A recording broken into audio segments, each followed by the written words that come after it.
बंदर और खरगोश की प्रेरणादायक कहानी। एक गांव में एक किसान रहता था। उस किसान को जानवर पालने का बहुत शौक था।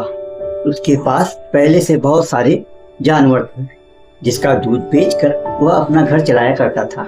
तो एक दिन उस किसान ने एक खरगोश और एक बंदर को भी अपने घर पाल लिया। अब काफी दिन गुजरने के बाद उस किसान ने उस खरगोश और बंदर के साथ खेलने का सोचा।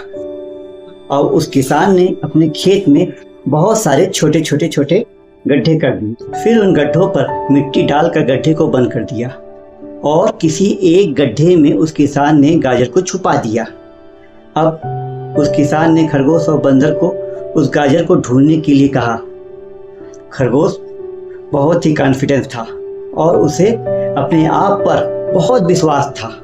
उसने एक एक गड्ढे को खोदना शुरू किया और गाजर ढूंढने लगा। लेकिन बंदर जो था और बहुत ही निगेटिव और आलसी था। उसने सोचा कि खेत में इतने सारे गड्ढे हैं और वो गाजर किसी एक गड्ढे में है, इतना कौन ढूंढेगा। वो बंदर यह सोचकर गड्ढे के ऊपर जाकर सो गया। अब उधर खरगोश अपनी पूरी मेहनत से गाजर ढूंढ रहा था।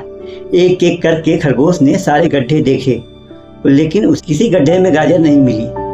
सिर्फ एक गड्ढा बाकी रह गया था। उसके ऊपर बंदर सो रहा था।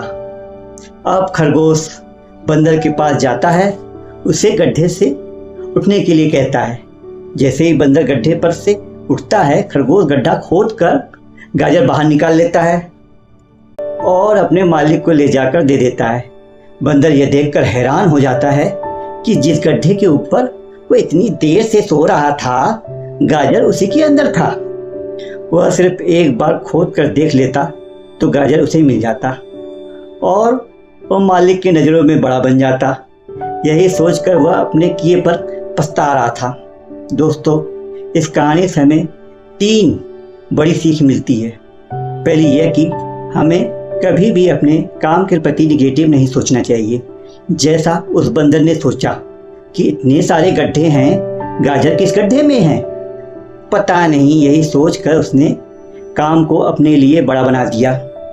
और दूसरी सीख हमें इस कहानी से यह मिलती है कि हमें एटलीस्ट कोशिश भी तो करनी चाहिए, क्योंकि जब तक हम कोशिश नहीं करेंगे किस्मत भी हमारा साथ नहीं देगा। अगर वह बंदर जिस गड्ढे पे सोया था उस पर ढूंढ लेता तो शायद उसे गाजर मिल जाता। तीसरी सीख हमें इस कहानी से यह मिलती है कि हमें जल्दी हार नहीं माननी चाहिए।